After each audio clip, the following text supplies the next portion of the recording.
Ya udah selesai. Di sana.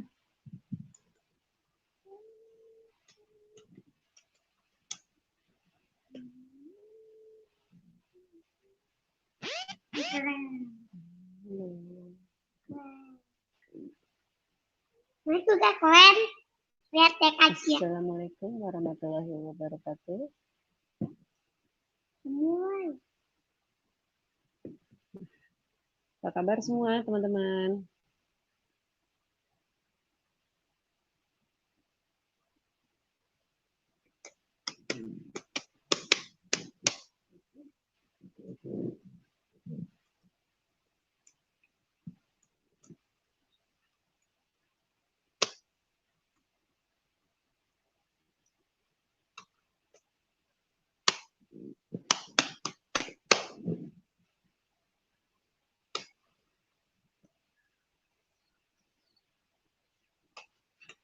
Bentar ya.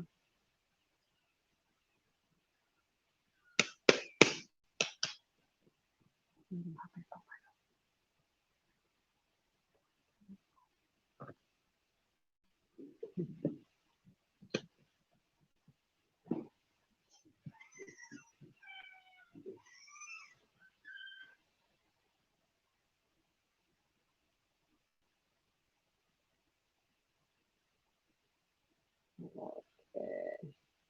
Gimana suaranya udah oke belum nih? Ini komen-komen.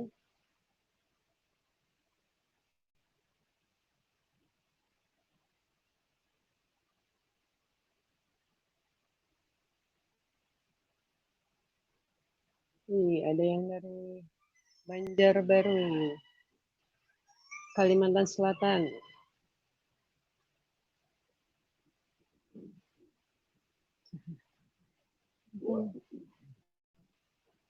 Banyak pendampingnya nih. Waalaikumsalam Pak Ari. Halo semua.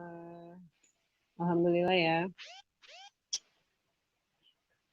Hari ini kita mulai aja malam ini karena sudah cukup malam. Setelah selesai puasa hari ini alhamdulillah melancarkan puasa kita semua. Semoga amal ibadah kita hari ini diterima Allah ya. Dan malam ini saya mau sharing-sharing tentang kesehatan gigi. Maaf ya, ini baru mulai live Facebook kayak gini modelnya, jadi agak-agak gaptek gitu ya. Sorry aja kalau masih gagap. Oke, Kerawang, terus mana lagi? Bandung. Ini dari Bekasi di sini hadir. Cuaca lumayan hangat di sekitaran Bekasi. Oke, sesuai dengan judulnya tadi yang sudah di-broadcast oleh tim KAT, judul besarnya adalah tentang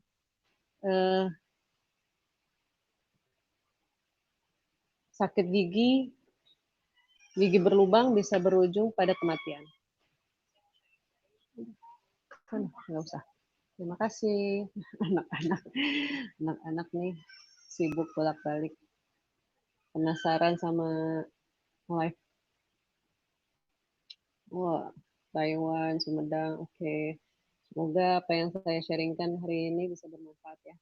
Nah, gigi berlubang kenapa memang bisa berujung pada kematian? Banyak yang nanya, japri lah, komen di Facebook atau di grup-grup yang saya share. Banyak yang nanya, emang benar gigi yang berlubang bisa menyebabkan kematian? Pada deg-degan ya yang lagi giginya berlubang. Soalnya lagi masa corona seperti ini memang dokter gigi di seluruh Indonesia diinstruksikan untuk tidak praktek secara biasa ya. Jadi klinik-klinik tutup, saya punya klinik juga tutup, di rumah sakit ada buka tapi hanya melayani konsultasi aja. Di Dokter Wikan juga mungkin klinik giginya tutup. Pengen ikut tampil ya Mas. Lalu jadi buat yang lagi sakit gigi atau giginya berlubang ya bagusnya sih dijaga ya supaya jangan sakit nih saat corona kayak gini, dan nanti setelah corona tuh segera ke dokter gigi ditambal giginya yang berlubang, dan supaya mencegah nggak sakit dan nggak berlubang lagi. Nah itu yang penting sebenarnya. Jadi saat ini dokter-dokter bukan hanya di Indonesia, di seluruh dunia juga banyak. Saya dapat video-video di Instagram dokter-dokter gigi yang lagi work from home, karena ya dokter gigi nggak bisa ya kerja online gitu. Jadi kerjanya ya harus memang dekat sama pasien, resiko tinggi, jarak nggak bisa 1 meter dengan pasien. Ya memang yang resiko tinggi itu dokter gigi sama dokter THT terutama. Jadi itu tadi pesan saya, kalau misalnya lagi ada giginya berlubang atau sakit gigi ya segera ditangani, tapi belum bisa ke dokter gigi. Paling kalau ke dokter gigi ya itu tadi konsultasi. Kalaupun ada tindakan, biasanya ada biaya tambahan untuk APD. Nah, kita mulai slide-nya ya. Sip.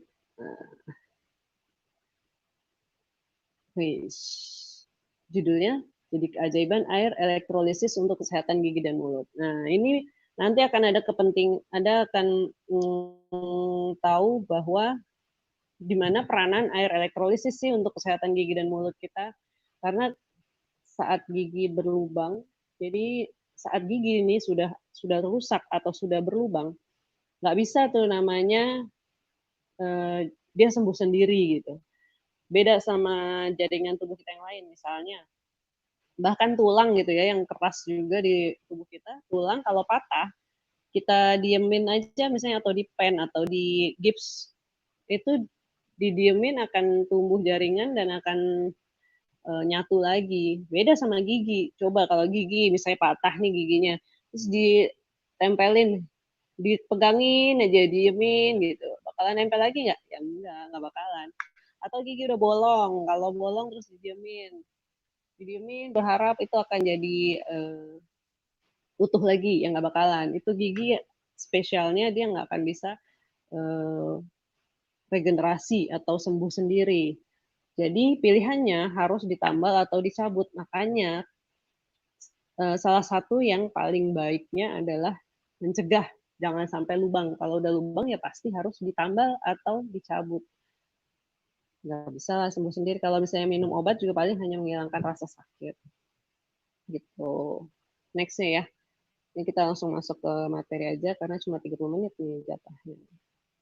Nanti kalau tanya jawab, saya bisa jawab langsung atau nanti offline saat udah selesai live-nya kita bisa tanya jawab. Next. Gigi berlubang kenapa bisa berujung pada kematian? Nah, ada memang di CNN Indonesia, bahkan memang di banyak dokter gigi spesialis bedah mulut ya, terutama ini salah satunya namanya Dokter Gigi Ahmed Setia Bakti, ini teman saya, teman akrab lah dulu kuliah satu angkatan. Beliau sekarang kerja di spesialis bedah mulut di Jakarta, di rumah sakit besar. Dia bilang jarak antara infeksi gigi berlubang menuju kematian itu sangat tipis. Jadi biasanya orang bisa bahkan bertahan hidup tuh 1 minggu karena sepsis dan obstruksi istilahnya. Jadi apa itu sepsis gitu ya? Saya jelasin dikit aja. Sepsis itu reaksi peradangan di seluruh tubuh karena ada infeksi yang menyeluruh ke seluruh tubuh. Itu berasalnya dari macam-macam, dari pencernaan, misalnya dari saluran pencernaan, dari saluran kemih, infeksi saluran kemih misalnya, saluran pipis ya, atau dari infeksi bakteri pembuluh darah misalnya. Nah, bakteri di darah itu atau bakteremia itu bisa berasal dari salah satu dari gigi. Kok bisa gitu? Infeksinya gigi, tapi bisa ke seluruh tubuh. Ya iyalah, gigi kan ada di dalam tubuh kita, bukan di luar, kecuali gigi tetangga gitu ya, infeksi.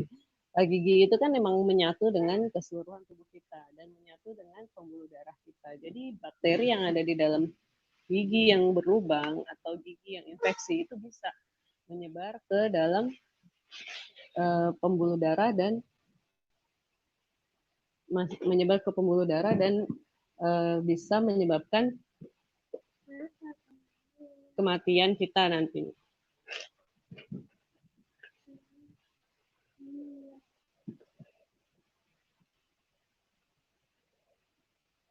Nah, selanjutnya, next-nya ya. Oke. Nih dia.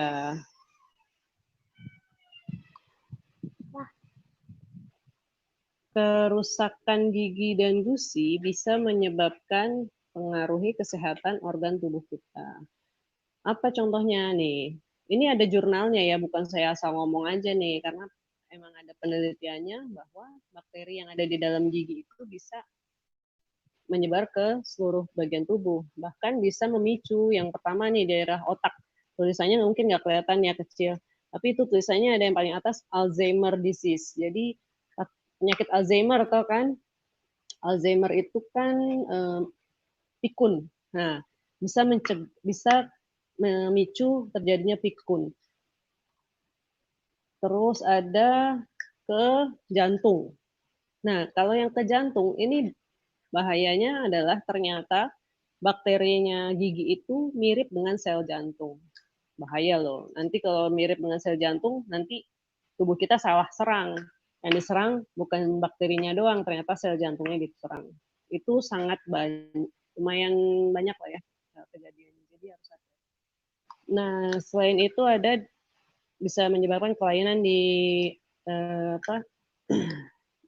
paru-paru atau di ginjal, di sendi-sendi juga. Banyak sekali. Dan juga salah satu contohnya ya misalnya ada orang mau cangkok ginjal.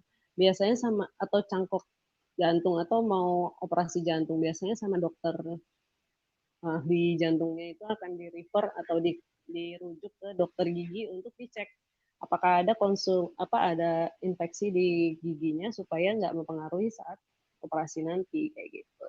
Jadi ya banyak ya mungkin orang yang belum tahu bahwa sakit gigi itu jangan disepelekan. Gigi berlubang, gigi yang sisa akar nih, sisa akar walaupun nggak sakit itu bisa jadi sumber infeksi. Jadi jangan sampai ada gigi yang rusak di dalam mulut kita. Next ya.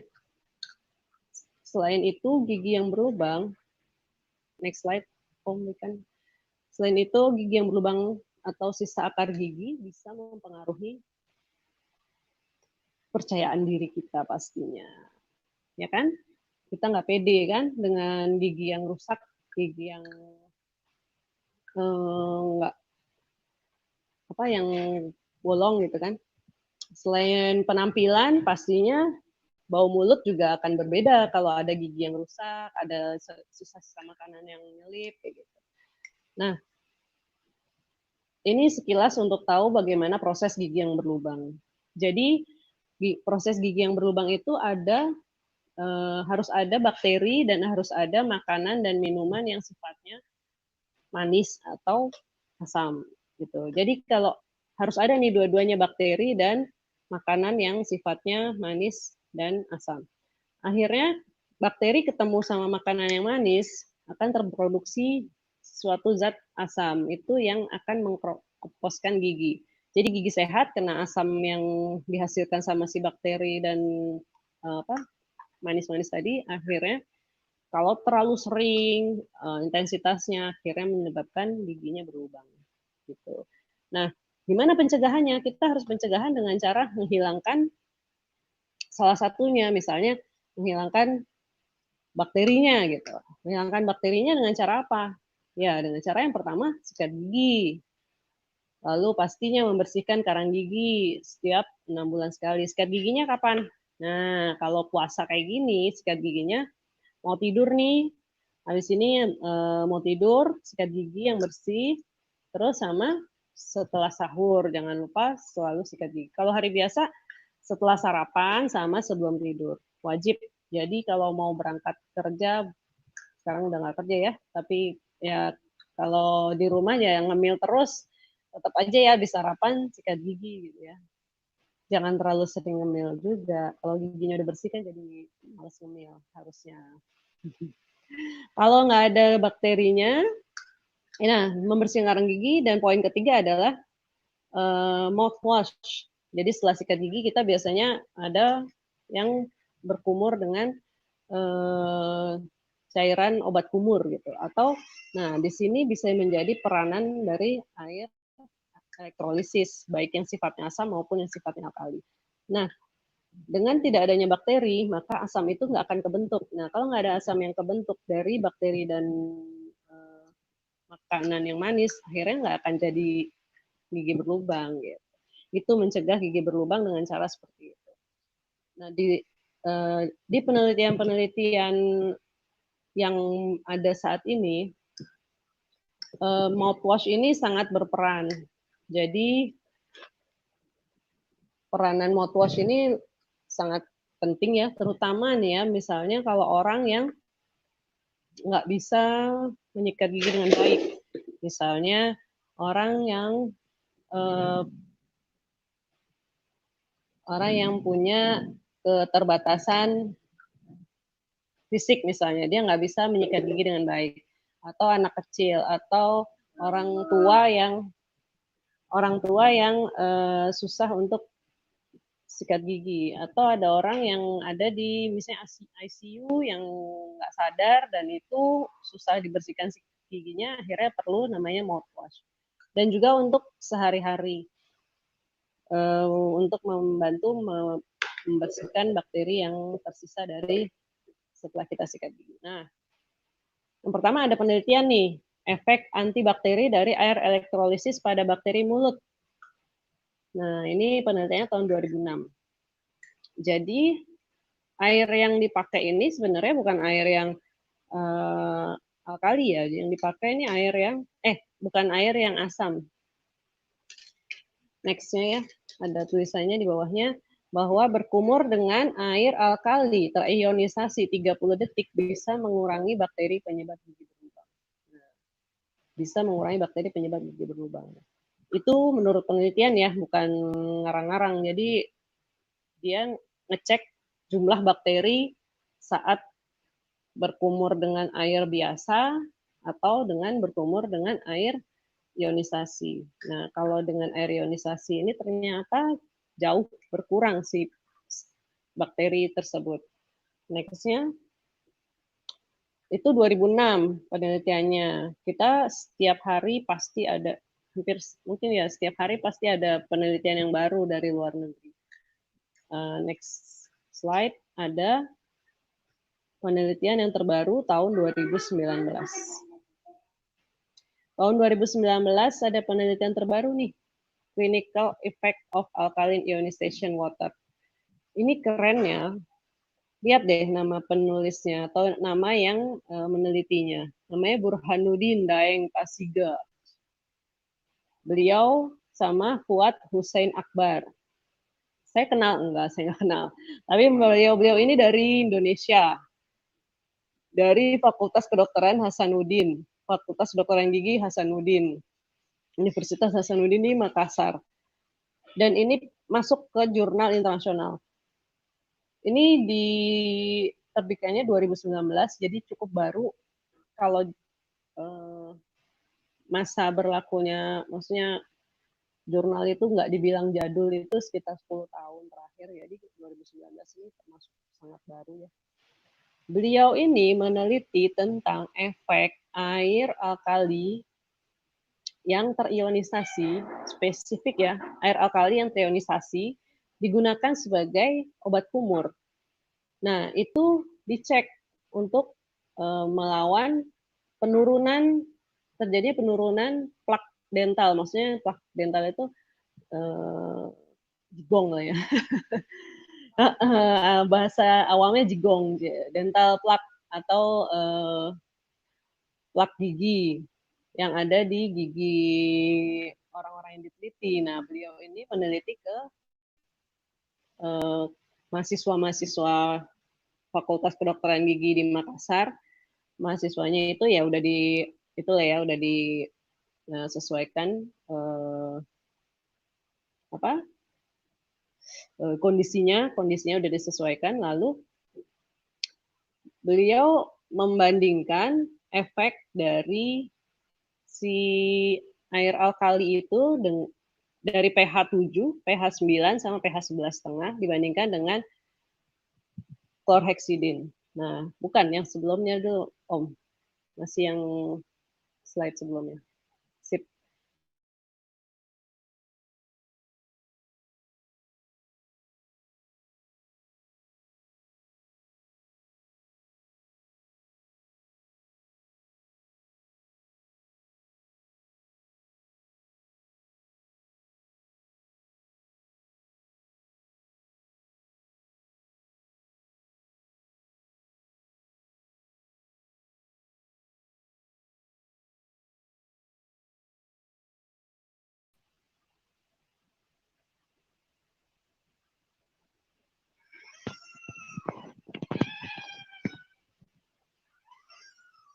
Halo, cek.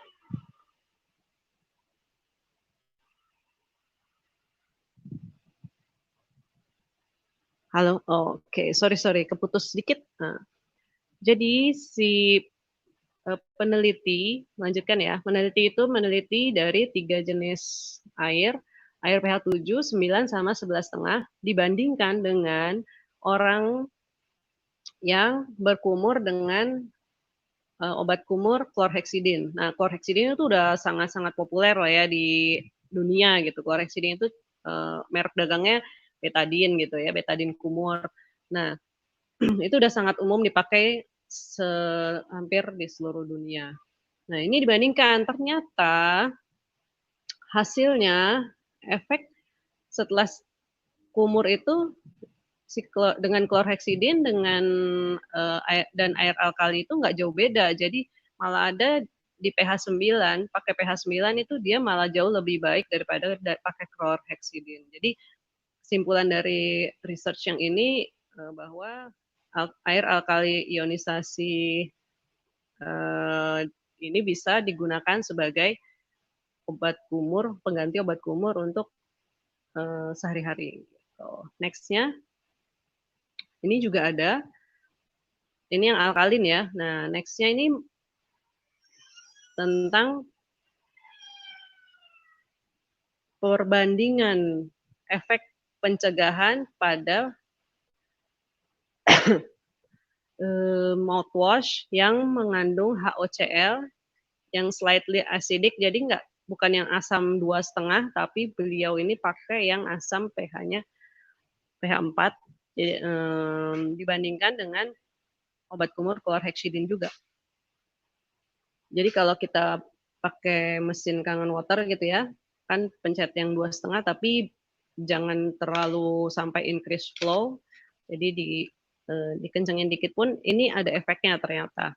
Setelah berkumur 1 menit, pasien atau objek dengan berkumur dengan HOCl dibandingkan dengan chlorhexidin, efeknya ternyata kalau di chlorhexidin tuh nggak ada efek, maksudnya ini yang dibahas kumur dengan HOCl-nya ya, yang di bawahnya. Efeknya aktivitas karies atau aktivitas gigi berlubangnya itu menurun. Terus bau mulut, wah penting nih buat yang lagi puasa ya. Bau mulut itu berkurang juga dan jumlah plak itu menurun. Kalau di chlorhexidin, kalau yang kumur chlorhexidin enggak. Bahkan kadar karies itu masih ada aktivitas karies, halitosis atau bau mulut. Halitosis itu bau mulut ya. Bau mulut masih ada dan plaknya penurunannya hampir sama sih kalau plak. Nah, kekurangannya si chlorhexidin itu kan kita tahu ya kalau betadine warnanya gimana ya kan, warnanya kan coklat gitu. Terus rasanya tuh nggak enak gitu, agak pahit. Gitu. Jadi nggak cocok lah buat anak-anak. Nah ini jadi disarankan sama beliau-beliau ini kalau yang tadi yang alkali sama yang HOCl ini sangat oke buat dipakai buat anak-anak, karena anak-anak nggak bakalan menolak lah kalau suruh kumur chlorhexidin pasti bakalan ditolak, mereka nggak mau. Ya, next ya. Nah, kita sampai kesimpulan. Simpulannya apa? Bahwa air elektrolisis yang kita punya nih ya, yang di rumah udah pada punya mesin Kangen Water, itu kan prosesnya secara elektrolisis, baik yang alkalin maupun yang acidic, yang alkalin maupun yang asam, itu sangat efektif digunakan untuk obat kumur. Dikumur 30 detik sampai 1 menit itu cukup. Itu gunanya buat apa aja?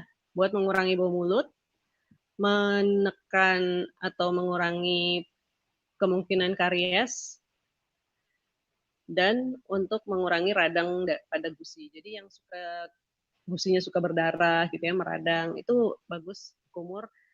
Yang pertama misalnya kalau saya sarankan ya, kumur misalnya pakai yang asam, nggak perlu yang asam 2,5 juga nggak apa-apa, yang penting yang ada HOCl-nya yang bikin strong acid tapi yang nggak terlalu sampai increase flow, itu udah bagus juga buat mengurangi karies. Nah, pakai itu dulu selama 30 detik sampai 1 menit. Habis itu dibuang ludahnya, lalu dibilas lagi, dilanjutkan dengan kumur dengan air alkalin yang pH 9 atau 9,5. Itu sudah oke banget. Jadi pastinya akan sangat berkurang tuh bau mulut, karies. Tapi jangan lupa tetap harus sikat gigi ya. Jangan sampai mentang-mentang begitu terus nggak sikat gigi. Tetap harus sikat gigi, setelah sikat gigi baru berkumur dengan itu. Anak-anak boleh diberikan juga karena nyaman dan dipakai anak-anak, juga dipakai dewasa. Jadi kalau anak-anak misalnya yang asam pun kalau ketelan masih cukup aman ya, dengan kadar yang nggak terlalu banyak, juga masih cukup aman tertelan, karena banyak juga yang ketelan atau sengaja ditelan.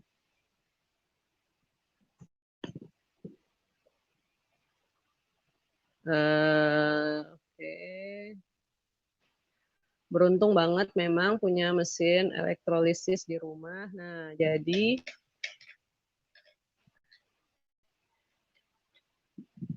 kalau mau minum boleh ditahan dulu di mulut setengah menit ya, jangan setengah jam, nanti kelamaan keburu imsak. setengah menit kumur terus baru ditelan. Nah, itu oke banget. Seperti saya bilang tadi, gigi kalau sudah berlubang nggak bisa sembuh sendiri. Jadi sudah pasti harus ditambal. Kalau nggak bisa ditambal ya harus dicabut. Jadi benar-benar yang namanya pencegahan itu untuk gigi itu sangat-sangat penting. Pencegahannya gimana? Itu tadi sikat gigi ya. Nah, kalau saya sering bilang nih, saya sering analogikan ke pasien, misalnya mau mencegah, kan pencegahan penyakit. Misalnya ada orang mau mencegah kena diabetes gitu, kena sakit diabetes, tapi makannya, dietnya dijaganya cuma setahun ini, tahun depan dia ugal-ugalan lagi, atau olahraganya cuma tahun ini, tahun depan dia nggak olahraga sama sekali. Terus ya itu nggak bisa, yang namanya pencegahan itu memang harus jangka panjang dan terus menerus. Contohnya nih, saya sikat gigi itu kan pencegahan supaya gigi nggak berlubang.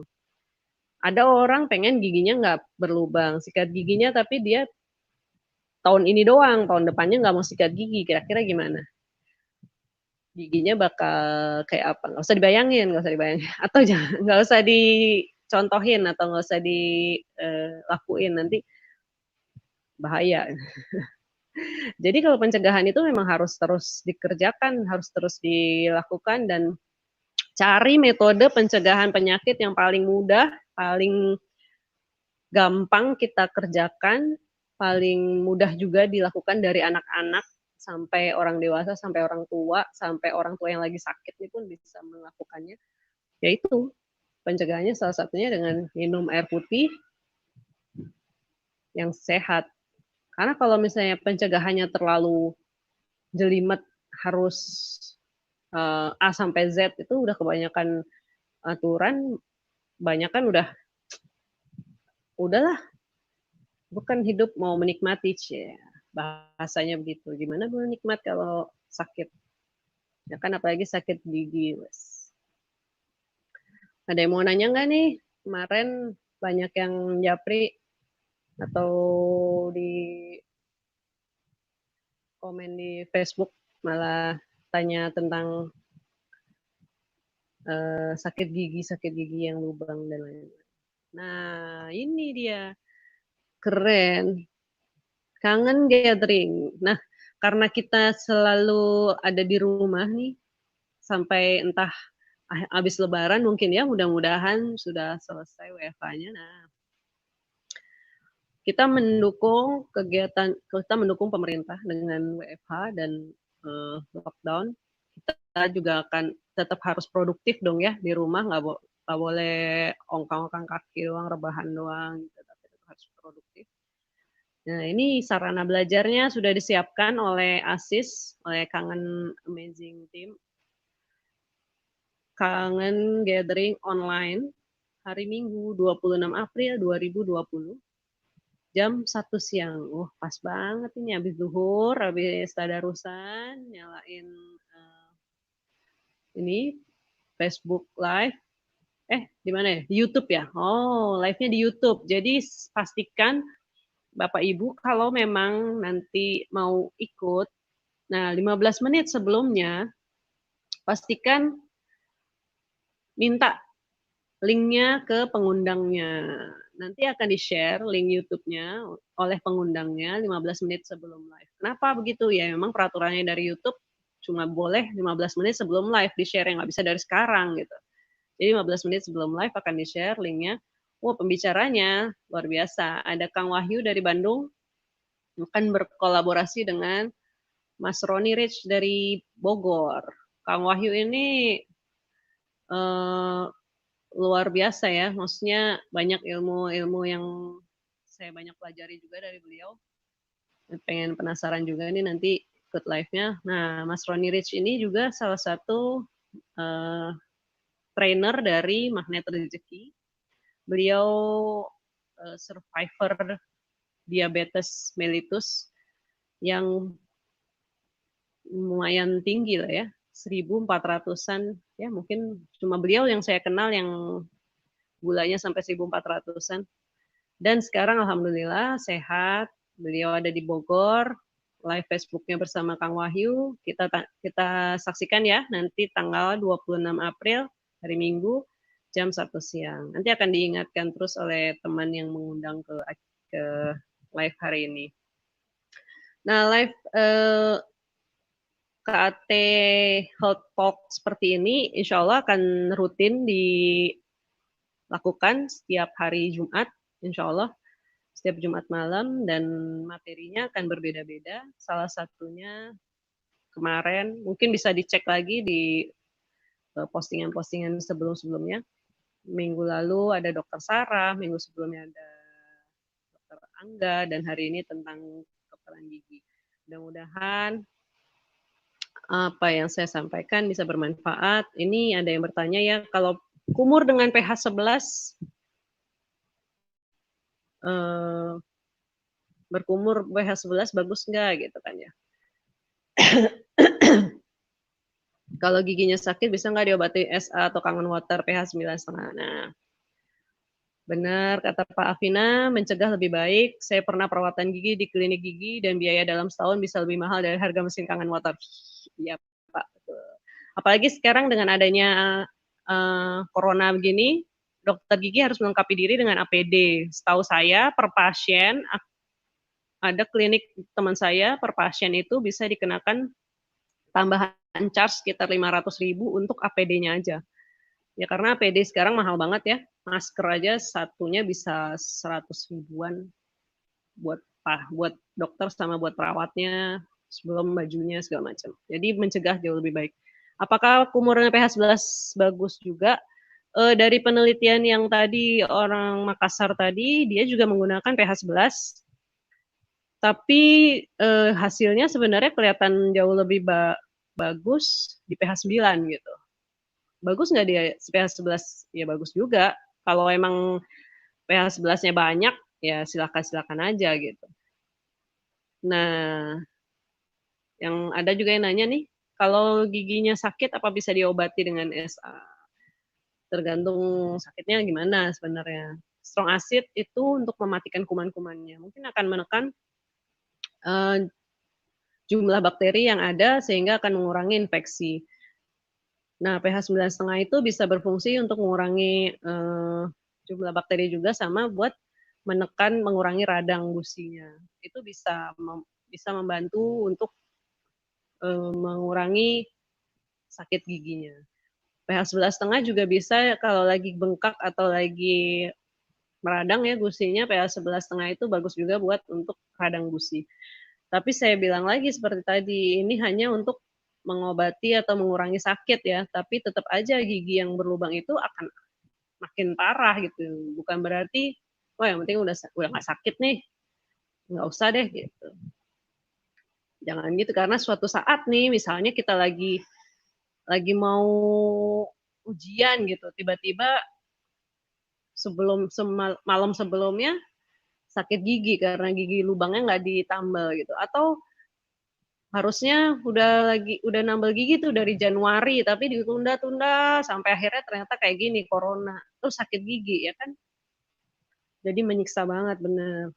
Dan setahu saya, pengalaman sebelum-sebelumnya saya praktek selama ini, kalau lagi puasa begini, banyak orang sakit gigi dan bengkak gusinya segala macam. Karena eh, daya tahan tubuh kita itu banyak yang menurun. Tapi insya Allah kalau kita jaga pola makan, minumnya dijaga, kesehatan kebersihan gigi dijaga, dan umurnya dengan yang baik ini, insya Allah sih teman-teman nggak akan ngalamin ya, mungkin itu orang-orang yang makannya nggak dijaga sembarangan gitu ya.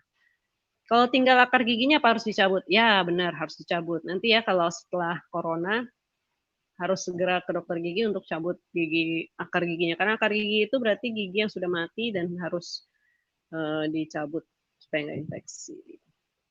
Oke. Wah, ada yang testimoni. Wih, cabut gigi bisa mengganggu saraf di kepala yang membuat rambut beruban lebih cepat. Wah, kalau ada penelitiannya Pak, monggo, saya juga pengen tahu. Eh, apa?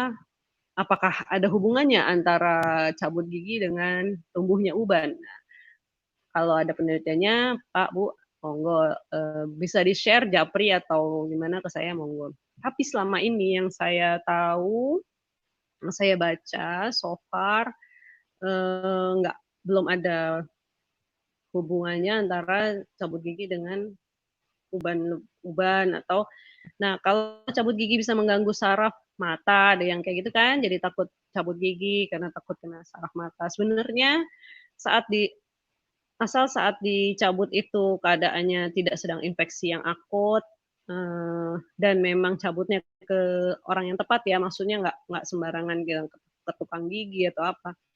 Nah itu sih insya Allah aman, karena selama ini selama saya praktek nyabut gigi juga belum ada tuh yang, jangan sampai lah ya, yang komplain sampai kena sarafnya. Ya kayak kakek-kakek gitu udah ompong tapi matanya juga masih oke.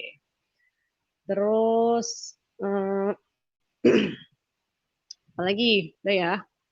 Oh, satu pesan saya terakhir ya. Ya untuk penyuluhan juga. Jadi di luar sana ada juga ya, bukan dokter gigi, tapi beliau itu juga praktek seperti dokter gigi, namanya tukang gigi.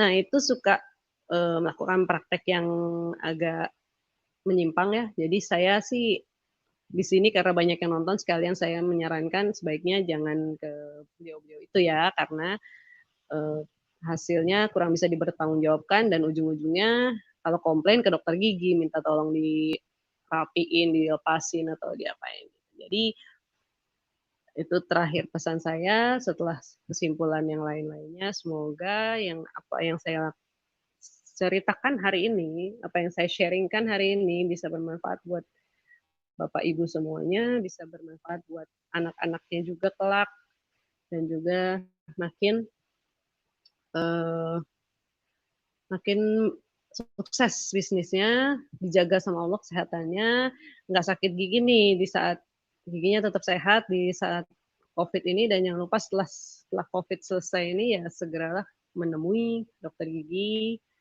langganannya. Di Bekasi bisa ketemu saya, di Bandung bisa ke kliniknya dokter Wikan, di mana lagi ya? Pada dokter gigi banyak lah dokter gigi di KAT ini. Jadi nanti bisa kontak-kontak para dokter gigi yang ada di KAT. Sudah 40 menit, sepertinya sudah cukup ya. Kita sudahi saja live Facebook hari ini. Mohon maaf atas kesalahan saya. Mohon maaf bila salah-salah kata, dan semoga yang disampaikan bermanfaat. Wassalamualaikum warahmatullahi wabarakatuh.